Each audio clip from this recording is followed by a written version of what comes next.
welcome to my first episode of Meet Me in Napa. I'm just like elated. I'm excited.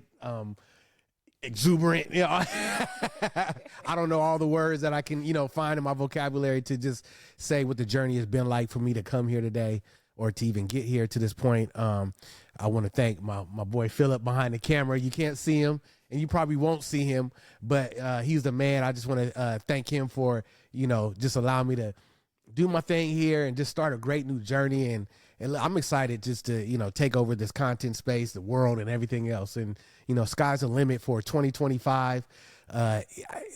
First, I want to say shout out to everybody who made it in safely to 2025. Last year was a turbulent year, full of a lot of ups and downs for a lot of people. People in the fires of LA, just reaching out, and prayers and thoughts go out to you guys right now. But life will always present its challenges, but we have to pick up and keep going. And we have to just keep fighting and moving forward. I have a special guest here today, my very, very first guest, which is not a guest at all because she's my beautiful wife, and Lynn Jackson. And I tease her because I say, her name is Lynn Jackson, but she hasn't changed her name on her passport yet. So, I don't know. She's still a Mathis, I guess. I don't know. But that's for a whole nother, that's for a whole nother topic and content creation. But we're here in Napa Valley and, beautiful Napa Valley. And I just want to bring beautiful stories, beautiful content, beautiful people, the people in Napa. And with my first guest, she journeyed with me here to Napa, came by my boy G over at Old Town Barbershop. That's my journey, how I got here to Napa and opened up a barbershop. I moved out here because I took it seriously. I wanted to be part of the scene of Napa. I wanted to be in the city of Napa. I didn't want to just come here for work. I wanted to actually be here. And there was a lot of change and transition into that. And me and my beautiful wife, Lynn, we met during COVID. And the story's a little longer than that, but for keep things straightforward, we reconnected during COVID, and we were living separately. And when I decided to come out here, and I told her, I was like, "Hey, I'm gonna move to Napa," and she was like, "Why you want to do that?"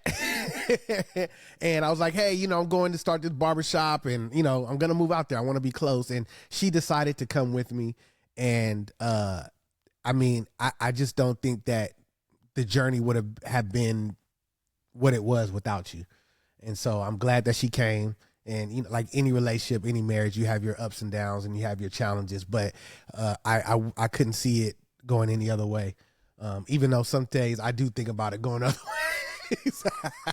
But she probably does too. Am I that's life. Oh, that's life. Yeah. Okay. So you're my first interview. So say hi to the people. Hello, beautiful people. Say hi to the people again, a little louder. Hello. Hello to the beautiful people. Hello to the beautiful people of Napa Valley. Thank you for coming. Thank you for being here. Thank you for being my first guest. Thank you for inviting me. So yeah, I just, we're going to keep it loose and we're going to talk about, you and talk about your experience in the Valley. But the first thing I want to do is, let you introduce yourself, because you're more than just my wife. You've had a whole life prior to marrying me. You had a whole journey. And so just, give us a little about yourself. Where are you from? Where were you raised and stuff like that? All right. I am from the beautiful city of San Francisco. I was born and raised there. And then I went to college in Oakland, Holy Names University. Mm-hmm. Shout out to my alma mater that is now closed. Mm-hmm. Actually, all my schools are closed. It's crazy. I guess that's just what happens. Yeah. And so are you saying there's no high school reunions anymore or what? Nah, what you guys, there's no high school reunions, no college reunions. Okay. All right. It's all dead in the water. Okay. So born and raised in San Francisco, went to college in Oakland. I have never lived outside of the Bay Area. Had my son, he's 17. I'm in healthcare, long journey, but I'm now in healthcare IT. Mm-hmm. And I'm happy where I'm at. Okay. Finally made it. So we always have this fight. Because she said she's never lived outside of the Bay Area. So is Napa Bay Area? Okay, so I meant, all the way up. On the map, they consider Napa to be the Bay Area. Okay. Okay. Do I consider Napa to be the Bay Area? Growing up, the only Bay Area was San Francisco and Oakland. So obviously, we know the Bay Area is bigger than that. And I had to come to that realization, later on in life. So I can agree that the Bay Area is bigger than San Francisco and Oakland. Bigger than what you thought, huh? Yeah. Absolutely, yes. Yes. That's growth. Yeah. So that's a little inside joke between us. We've had many personal fights with being her and friends. As we meet people, we have this conversation. So I'm glad that she admitted. I have it documented now that she said Napa's Bay Area. So let's talk about your journey. I didn't say that. Let's talk about what. So as I brought up, when I decided to move out here to work out here, you decided to make the trip with me. I did. What were your first thoughts about that? Like, what was your first thought about when I said, "Hey, do you want to move to Napa with me?" What were you thinking about? Uprooting my life from how I knew it to be, and to take a journey to a place that I never thought about going to. So I feel like that was it was scary, it was intimidating, but also I think the pieces that people don't know, what you left out, right, is that you introduced the Napa Valley to me through food and the culture of Napa. And once I understood that I could eat well here, it was a much easier decision to make. And during COVID, their farmers market was open, and it wasn't too far from where I was living at. It was like a 25 minute ride. Me and one of my very close friends used to come to the farmers market out here. And so I dabbled in Napa, but never actually considered living in Napa until you asked me. And what do you remember the name of the restaurant? The first restaurant I took you to? Yes, it was ABC. ABC, yeah. So it was ABC Bakery, which is no longer there, but that used to be my favorite spot. And what was the argument we had about ABC Bakery? So we had the lemon ricotta blackberry pancakes. Blueberry. They were blackberry. Blueberry. I read it and it said blackberry. They were blueberry pancakes, and we argue about that to this day. I hope that I could run into the owner of that place Somebody again. Drop it in the comments. Yeah. But it was the blueberry. So good. They were so though. good, Oh my right? God. Yeah. We went there the last weekend they were open. Last week they were open. Yeah. I didn't even know they were closing because Yeah. we were sitting there. We were in the apartment, and I was like, "Oh, I know where I'm going to take her. It's my favorite spot because I used to go there all the time." And so we drove up there, we ate, and she, fell deeper in love with me because I'm just the man, right? And so after that, we left, and then the next Sunday we were like, "Let's go back." And so I called, and it was ringing, and I was like, "Oh, that's interesting." Nobody answered, and then I looked it up online, and then it said it was closed, and so I just thought it was like closed. And then I called my friend, and he was like, "No, they permanently closed." And I was like, "What?" I was like, "Oh man!" So I was kind of ticked off about that, but there's a beautiful spot there, Winston's, and if you guys are in the Valley, go check out Winston's. They have amazing food. It's really good. But ABC Bakery just had my heart from like the first time I ever ate there, and that was one of the exciting places that we used to. Well, I used to always go to, but you did at least get to enjoy. I literally fell in love with that, yeah. and was so disappointed because I have yet to have a pancake that good. Yeah, honestly. Yeah. So, okay, so the food, right? So you said the food, you fell in love with the food instantly. What else about the Valley? What else did you, what were your thoughts before actually moving here that you had of the Valley, before you actually moved to Napa? Okay, so coming from like a true metropolitan city, living in the suburbs of the East Bay, I thought Napa was going to be super country and like a one-stop sign kind of place. I mean, that's what it was when I was growing up as a kid, right? So that's what my thought was. It hadn't progressed further than that. Okay. I mean, outside of the wine and whatnot, like what did it have to offer was kind of my thought process. Yeah. I was absolutely wrong, which I am so happy that I was absolutely wrong, because the the Valley has Napa, the city, and the Valley have so much more to offer than such a closed-minded way of thinking. Yeah. Yeah. Okay. So we got here, we moved here, and then I would say this, and I'll let you kind of explain it. One of the first experiences we had when we were looking for a place, right? We were looking, on Zillow and all the websites and whatever, and you came across a lady, and I won't say her name for the sake, but you came across an older lady. And what was it on Craigslist? It was on Craigslist. Craigslist, right. So you found her on Craigslist, and then what happened? Like, what happened? Well, first, I found it on Craigslist, and I sent it to Jeremy, and I said, look at this place. Like, it sounds like it'll be great. Let's call it. And he was like, it's a scam. There's no picture. And I was like, but people don't usually their phone numbers if it's a scam. So I sat on it for like 2 hours, and then I called. And it was this wonderful lady, and she had us come see the place the following day. Yeah, I think so. The following day. We came and saw it, and when we walked through, we knew it was the perfect place for us. Mm-hmm. Yeah, it's literally right down the street from the barbershop. Yeah, right. It was right. Yeah, it was like location. A better place, better location. Yeah. But one of the things I loved about it and this is what made me want to get into, after being here for a while, wanting to do this podcast, because from the very, very first experience we had was such a positive experience, right? We walked in, the lady goes, "You guys got good credit?" They said, "Yep."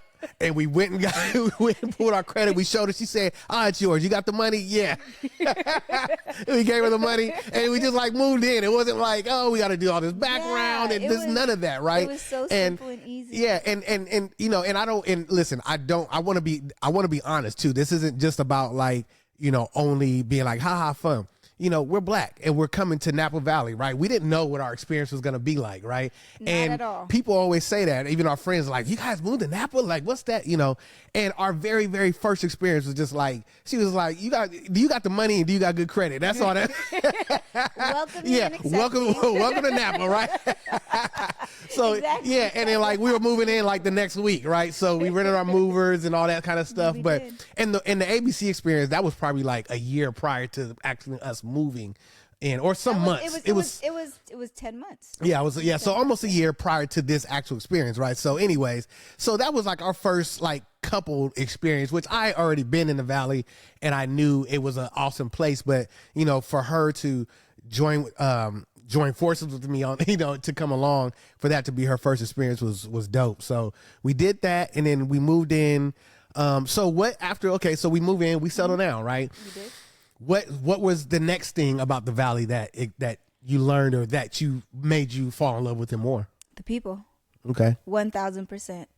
I'm not in wine, and so perhaps that made me more interesting to people as you meet them, because they're like, "Oh, you're not in wine, so what do you do? Mm-hmm. Tell me about yourself." Right. I want to learn this thing because we have something not in common. Mm-hmm. But Napa is very different. When you meet new people in San Francisco, you don't offer them to come to your home. Mm-hmm. And in Napa, they will open their doors to you and say, "Oh, you come on over, come over for dinner." And you could have met them at 3 p.m. and dinner's at 6 p.m. and they're opening their door. What is usually the question they ask before they invite you, though? Oh, do you live in Napa? But how do they ask specifically? Are you what? A local? Are you a local? Yeah, that's. I feel like that's everybody's thing. Is are you a local? Yeah, and it's okay, yeah, you can come to my house. So that's just how it went. Don't take that somebody and run with this. Yeah. But it's very true. They're just opening and they're welcoming, and to me, this wouldn't be home if it wasn't for the people. Because food is great. I can cook. You can just come to my kitchen, but the people are what make it an amazing place to live. Mm-hmm. They really do. Yeah. I met one of my really great friends at a party, mm-hmm. and she ended up officiating our wedding. Yeah. That is huge. Shout out to Salty Sunday. Shout out to Salty Sunday. We met some really dope people. Man. Some of the best. Yeah. And this journey has in this new chapter of life has been an excellent way to start it. Cool. So the food, The food. right? Your first experience is like, hey, you got the money, you got, you know, Yeah. you're not here faking the funk, you know what I mean? Right. And then you have friendships. So what else? So you have, I mean, of course there's me. I mean, I know that I'm like, you know, I'm the icing on the cake, right? But Okay. are you gonna, you're not gonna? Oh yes. Yeah. Yes, Okay. well, of Thank you. course. Thanks, babe. So the food, the people, right? Right. What else? What else about the Valley do you love? Well, I'll tell you what I didn't love. Okay. The wine. So I wasn't a huge wine connoisseur. So I used to have to take shots before we would go to wine tasting. Everybody comes to Napa to go wine tasting. All your friends, now that you live here, want to go wine tasting. And I really didn't like wine that much when I first came. I wasn't a big drinker. I just was like, oh, yay, let's go. And the only way that I could get into it was taking a shot to soften my palate to be able to accept the wine. I don't have to do that anymore. I actually really do enjoy wine now. But the wineries themselves I fell in love with the agriculture of the place. I fell in love with the architecture of the place. I fell in love with how open everything is. I love the nature here.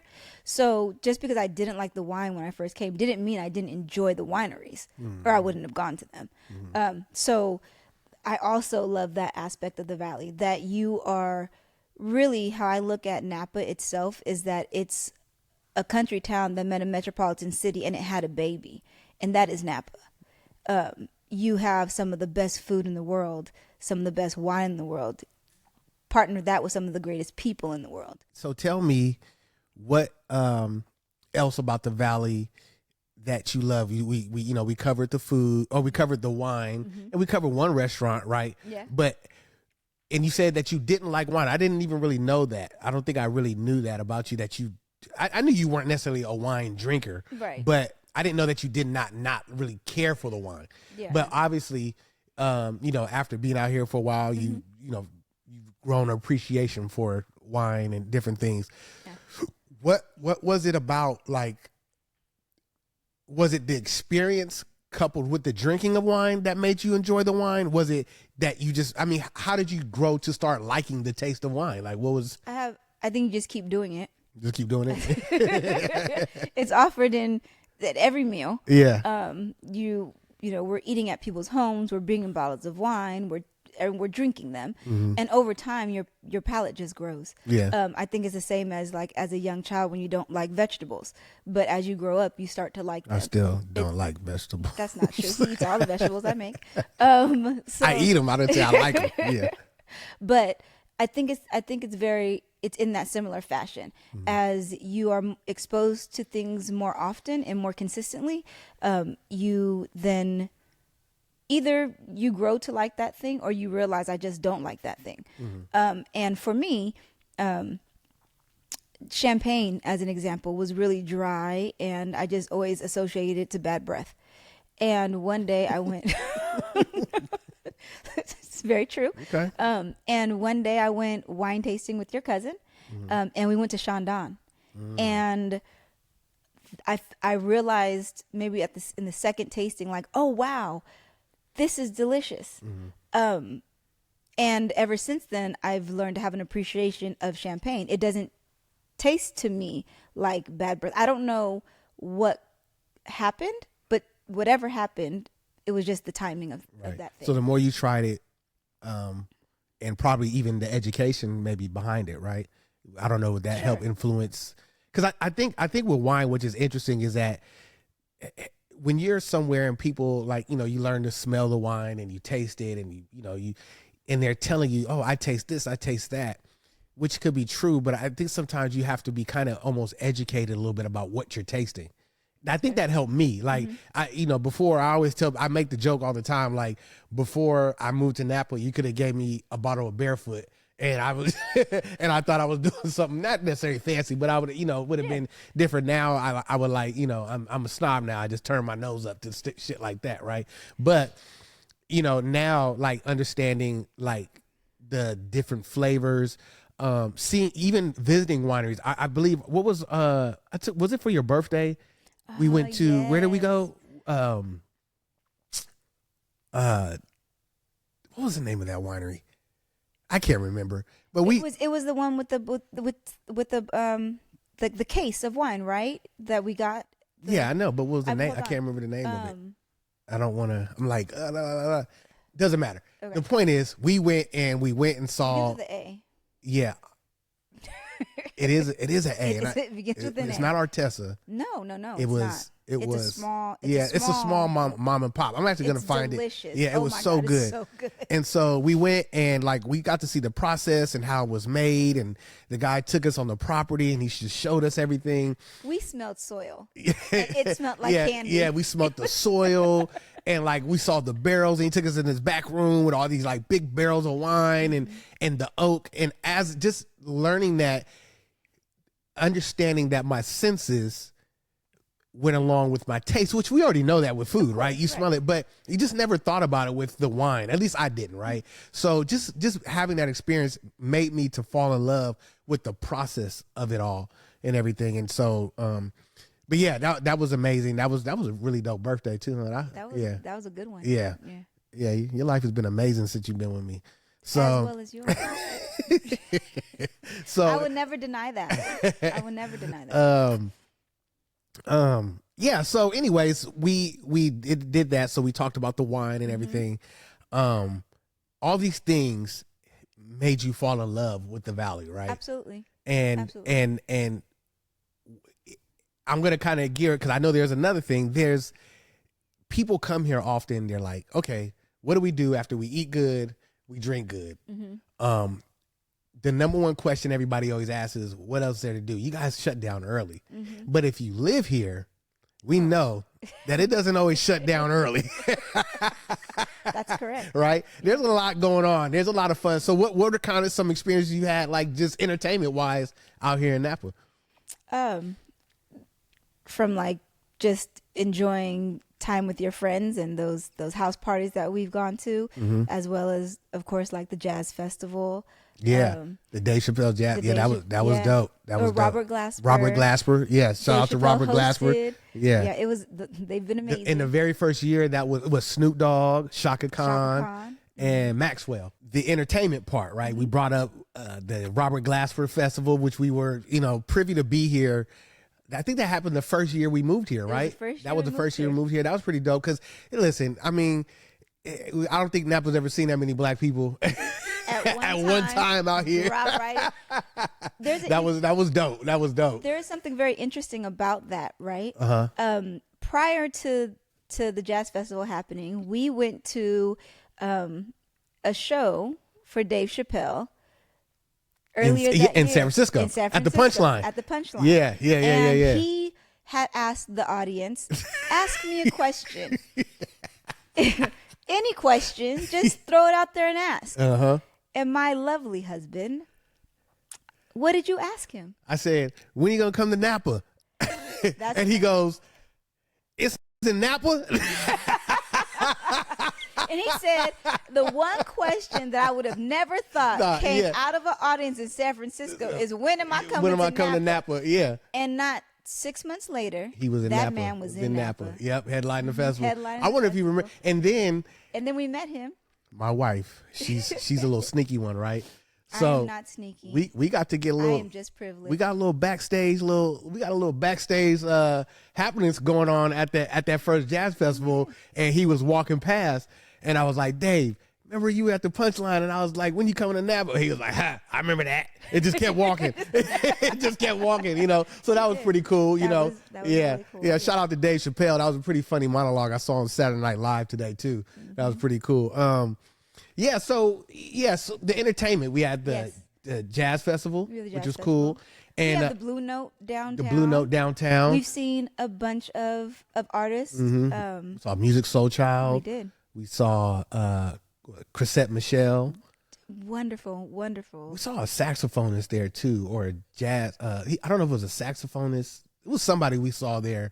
It was great. I can't remember his name. Yeah, but we've seen different acts. Yeah. Gary Owens was there. Was that New? Yes, was that New Year's? That was. It was. I was drunk as hell. we were asleep in the back. We literally fell asleep. I fell asleep in the back. We went all the way to the back. I fell asleep, and then we woke up right the end was clapping like we paid attention the whole time. I was so lit. Oh, we were lit that night. That was fun. That was one of the most fun comedy shows I have been to that I slept at. Yeah. So, but it wasn't because we were tired. We were lit. So by the time we got to the show, it was like a midnight show. And it was like dark. It was dark. We were all the way in the back. Funny. It was the upstairs part though. Yeah, you go in and go upstairs. Yeah. Yeah, we didn't get to order food or drink, so we didn't have anything to keep us awake. Yeah, I mean, besides his jokes, he was funny. He was funny. I like Gary Owens and Love him. But yeah, the Blue Note is always a good time. We have BottleRock. That's right. always out here. That's been, we had Leonda, and that was amazing. That was an amazing experience. I really, really want to go this year. Yeah, I love Luanda. We went there last year, and I don't speak Spanish, but I had a hell of a time. And that's one thing I love about what's happening in the Valley right now, because it's becoming it's not just about the wine anymore. It's really becoming a cultural spot, iconic spot where people of different cultures are being shown, and they're being pushed to the forefront, and people can come have those positive experiences here, right? Yeah. So we went to Luanda, had a great time, and I'm sitting there watching, and there's a guy next to me. He was like, there was this group on stage, and he was like, who did he compare him to? He was like, he's the Michael Jackson of Mexico. Like that exactly. Yeah, that's what he told. Yeah, he said that he was the son of a famous mariachi singer. Mariachi as well, but he was you could tell he was. I don't know. I couldn't tell. Maybe you could. That he was a playboy for sure. Yeah. Very handsome, but the way he played into the ladies when looking into the audience, I was like, look at him. Yeah. No, that was great. Luanda. If you have not been to, maybe you haven't come to BottleRock and that's not your cup of tea, but then you have Luanda. And one thing I like about that is that you don't have to know the music or the artist to have a good time. I mean, there's food courts going on, there's wine, there's alcohol, but then there's big areas where people are dancing and and everybody's loving and accepting. Like it was just dope. You know what I mean? It was an amazing gathering of cultures. Yeah, it was. Yeah. It was. So, but at the end of the day, those are kind of like the public things that everybody can come to. True. But I feel like, I always feel like I have such a privileged position by living here, because it's the invites. The best times I really had are the people who've invited you over, and then I've seen some of the dopest wine cellars in the world out here in Napa Valley. Like, this is amazing, right? Like, it's stuff like you would think you watch on like Home Improvement TV or something. Like somebody's, they take you in, but what makes it dope is it's not necessarily that it's in a mansion or anything, because I haven't been to too many like mansion wine cellars. It's people's wine cellars that they've had built in their own backyards, and they're custom made, and you see all the wine, and they love to show you their old bottles and the years and the dates, and depending. I know one thing I know for sure is how much somebody really likes you is the type of wine they pull out of their cellar for you. Okay, that's it. So, so if you catch this video, right, you ever watch this, I know how much you really like me depending on the wine you pull out. See, and that's another thing that used to get pulled over my head, because I didn't know much about wine, but now that I know a little something, and I took my WSET 1 and my WSET 2 is coming soon, right? So I know a little something about wine. I know how much. To be dangerous. Yeah, I know enough just to be dangerous. I know how much you really like us, right? Depending on the wine you pull out. So that's just beware, all you people who invite me over in the future, all right? But but it's dope, right? People open up their wine cellars and they pour good wine, and they love to tell the history of it. They love to tell the story behind it, and it's just so many beautiful stories being told. And yeah, go ahead. Sorry. Yeah. But I get back to the food, because food is where my heart is at. Mm-hmm. And we get invited to these places or to people's homes, and then they cook for us. Mm. And you can feel the love that they put into the food that they're preparing and feeding us with. Mm-hmm. And it comes back to the people of Napa. Mm-hmm. And I think on the entertainment side of things, being invited into people's homes and having is not just like a small gathering either. Mm-hmm. At times it'll be, it's a party. Yeah. And we also get invited to celebrations for restaurants that, are just hitting their 1 year, or soft openings and things of that nature. Yeah. And it is a privileged space to be in. And I never take it for granted. It's really amazing. Yeah. It is something that's easy to fall in love with too. Especially, what I call Napa is like the adult Disneyland. It is. But especially if you live here, Yeah. that it's not an open invite for you guys to come and move. Oh man. But it is something that we want you to come and experience. Yeah. No, seriously. Yeah. So yeah, that's pretty dope, man. So I think with overall, of course, we touched on the food and entertainment and the people, but I don't want to paint it as if like everything, the sun is always shining on this side of the world every single day, right? It's regular life, right? People are getting up, they're going to work, they're dealing with regular everyday issues that everyday people have, right? I think there's always this assumption like, oh, there's, you live up there, or it's wealthy and there's money and there's this and these people, but these people are, once, and I'm not gonna, get personal or say details, but especially by me working in a barbershop, I deal with these people on a one-on-one basis, and you hear the stories. And as I've been out here for the last, 4 years, I think to myself, I'm like, these people are dealing with life, yes, is there economic and geographical differences, right, to where people live and stuff, but life is life, no matter where you go. People are dealing with kids. There's people are dealing with hope. Sometimes kids are in trouble. Sometimes they're not. There's, spouse, parents. There's people break up. People get together. There's all kind of the life is the same. And I think coming from the Bay Area, we can tend, and even, not to even minimize it. Sometimes just in our own personal Black experience, you kind of have this thought like, everybody else has it better than you.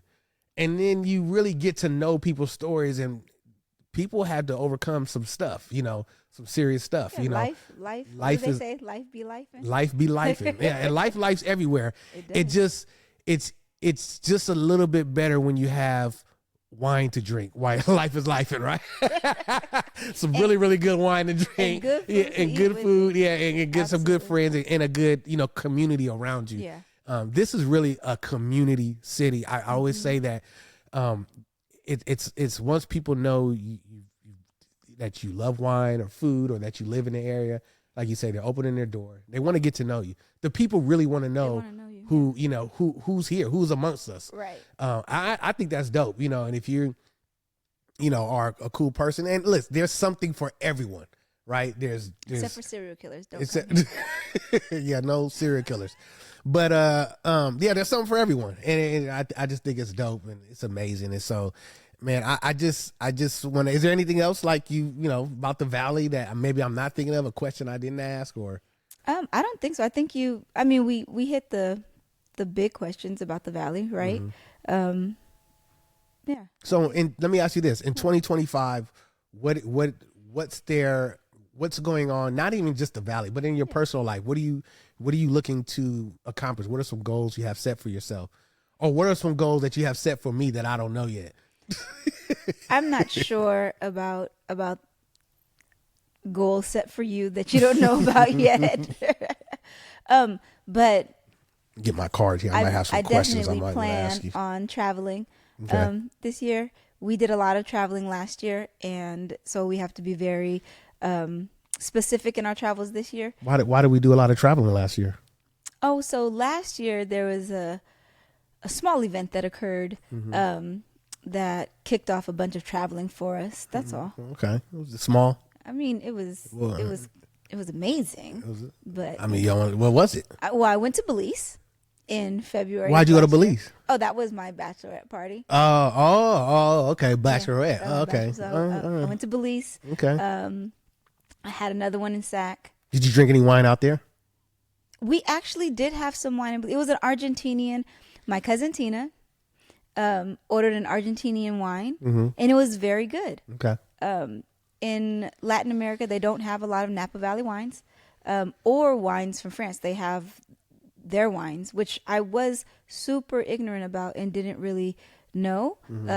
But there's Chilean wine. Yes. There is Argentinian wine, and it is really good. It pairs very well with their food, and Belizean food is amazing. It's really, really good, and the people are beautiful. Okay, so what else happened? What else amazing happened? Because you brought up traveling, so I'm kind of like, okay, Yes. so what else happened? So we got married in September. That was a really dope experience. So I'm a big food person. I do everything for a food and a massage. Like, am I lying? Good food and a good massage, and I am happy.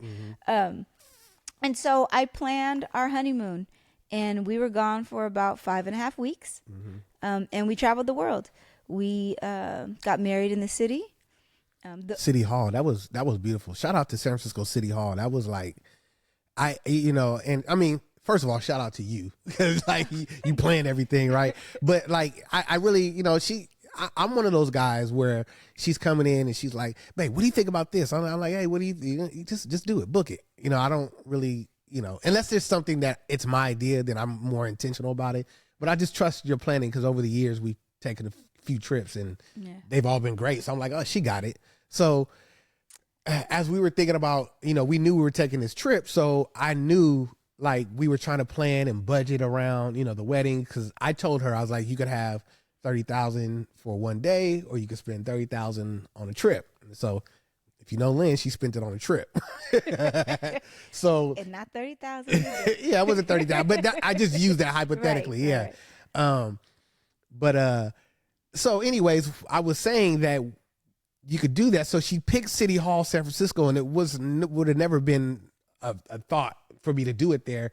And we went there, and it was just beautiful, just the architecture. Because I haven't been there probably since a kid. So you hadn't seen it since Willie Brown? I haven't seen it probably since a teenager. Yeah. Oh yeah. It was gorgeous. Years.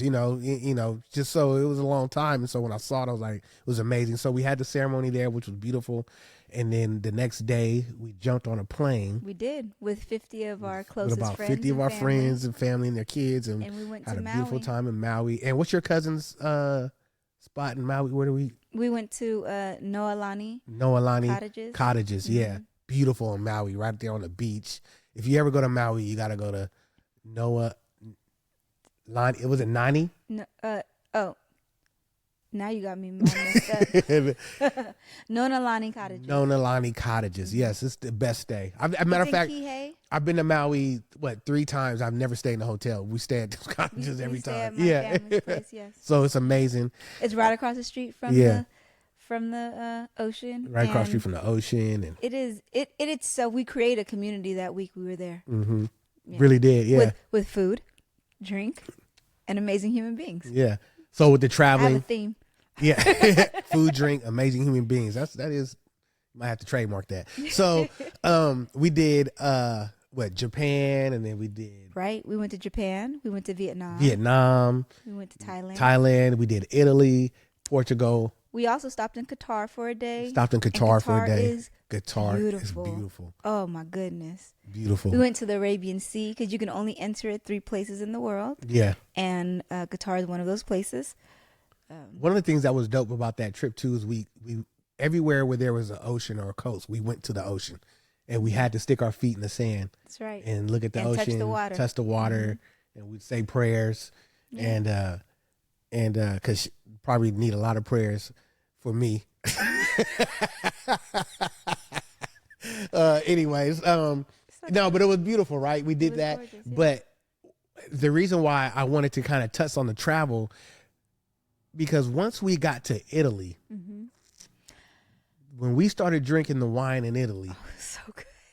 Listen, I was like, all right, I see. And it was table wine. See why the old people from the old world are snobs about their wine. Okay, Italy was like, it was so good. Just right, we were just, and the food was just everywhere we went. There was not one bad food experience, and I'm talking about from nice restaurants to just hole in the wall, family owned business. Matter of fact, the family owned restaurants were better than the big name, we went to like a big name restaurant, like reservations necessary for weeks out, and where we ate in Rome was amazing. Yeah, I mean they were still good. I'm not saying that it wasn't good, but it was like the family owned spot. But it was like the ground was in the back. Yeah, yeah. The one we went to, there was the dad was working, the daughter was serving. Mama's in the kitchen. Mm-hmm. It was just, oh man, it was but so to be good. fair, the food across the world was literally some of the best food at the best prices ever. Like, period. Yeah. So the dollar stretched well over there in Europe. So, but that was what was amazing. So that's one of the things that I think had led me to even a greater appreciation about where we live. Yeah. Because even though we were having all these great experiences around the world, it was like we got to do all that, and yet we still came home to this. That's true. Yeah. And so it's like we almost live in we live in a vacation place, but there's still everyday, life happening, right? With California prices. Yeah, with California prices. Yeah, I need Europe prices, okay? Yeah. But can I get some Vietnam prices? Yeah, or baht. We need some Thailand, some baht. baht. Yeah. The first we became millionaires on that trip. We did, right? Twice. Yeah, we became millionaires twice because when our money transferred over into Vietnamese dong. Vietnamese dong, yes. Right? We were millionaires in dong. Yeah, we were millionaires in dong, and we were millionaires in baht. That's right. Yeah. So that was cool being a millionaire for like a few days, like about 10 days total. Yeah, 10 days total, man. It was a dope experience. Yeah. So we were like, dang, baby, when I get back, we got to get millionaires here, right? So that's true. Yeah. So hopefully that happens in 2025. But if it happens, you won't know. I promise you. No, you'll know. The people watching won't know. Yeah. Only up from here. It's only up from here.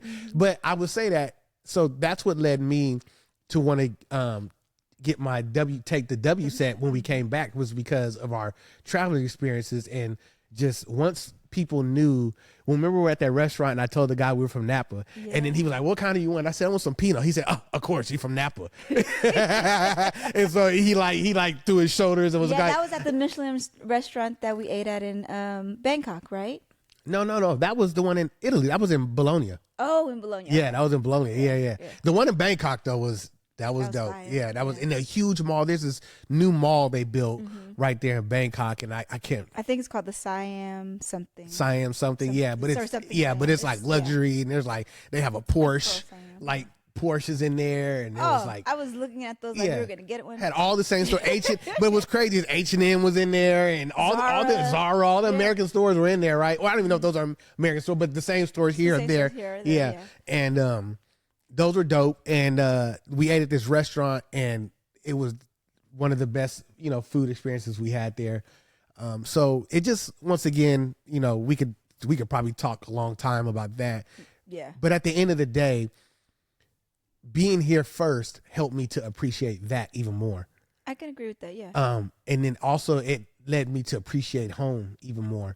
That's right. And it just so it opened up my mind, it opened up my palate, it opened up just my perspective, and it really opened up it really led me just to understand, like, even everywhere we go, people are just people.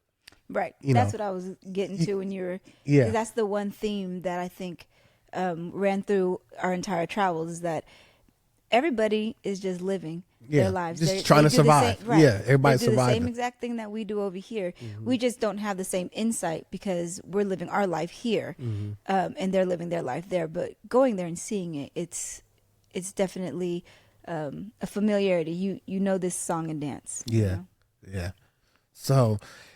Well, I mean, that was amazing. I think that was amazing for my first, interview, it being my wife. And there's so much more to us, but I'm only going to give you a pinch because everybody don't need to know everything about us, right? Yeah, Fair. Yeah, I know this is going to be a podcast. It's going to be dope. We're going to talk about different things. And I think I want the audience, I want to grow with the audience and the audience to grow with me, and so as I go along, I'll reveal more, talk about more. There's so much more to me, and there's so much more to life, and there's so much more to the, to you, right? There is. But that was just a little pinch that I'm going to give you guys today. And this is just a little pinch of more to come, of beautiful people who are doing wonderful things out here. And just, it's Napa, it's the Valley, right? And so, yeah, go ahead. I do want to say that we are from San Francisco. So we have had some of the best food in the world as well growing up. Yeah, true. Straight from there. We ain't trying to shit on the city. Yeah. I want to be clear. Mm-hmm. We have had international food our whole lives. So coming to the Valley, though, was just different as an adult versus growing up in a place like San Francisco as a child. Yeah, born in San Francisco, but I'm from Susoon. You know what I mean? If that's how you say it, okay. I don't know. I can't front on my folks. When they see it, they gonna know. Listen, I said myself clearly. I'm from San Francisco. Yeah. He was born and raised there. I was born there. So, but I had to shout my people out. Yeah, I understand. I don't hate on Solano County. But I will say this though, what's interesting growing up there, spending years there outside of San Francisco, the eye opener for me moving here was that one of the things I wanted to really bring out in this podcast, which I think because of social media, more people know what's going on here than ever before, right? But before there was social media, before all this was there, you just kind of thought this was wine only. You didn't know how massive the industry of wine was. You just didn't know, hey, I could go there and be a chef. I could go there and be a winemaker. I could go there and be a somm. I could go there. There was... You could come and be a dog groomer. You could be a dog. Yeah, you could be a dog groomer. There's pets and there's a dog walker, right? You just didn't know about the economy of Napa. It's a huge economy. It's one of the biggest in California. And so that was a big eye opener for me, because you're just not like taught anything about it. That's true. And it's very insulated from the rest of the Bay Area. Right. Not that I'm calling Napa the Bay Area, but it is. Economically, it feeds the Bay. Yeah. So. And it is. And it's insulated. So you don't know about those things. You don't even think about those things. You just keep moving. And that's actually what I think keeps it under wraps. Yeah. And here we are on this podcast, just giving you all the secrets. Yeah, well, we got more secrets again. I want you to have a toast with me real quick. Absolutely. Yeah, push the mic away a little bit. We have here some, I want to believe it is it's a St. cab. Helena. Mm-hmm. This is some wine from St. Helena, some cab. So I want you to just have a toast with me. And not only am I toasting with you, but I'm toasting with my viewers. Every viewer that comes, we're going to have a toast to the Valley, to fortune, to life and love. And this is what we're going to do here. Here we go.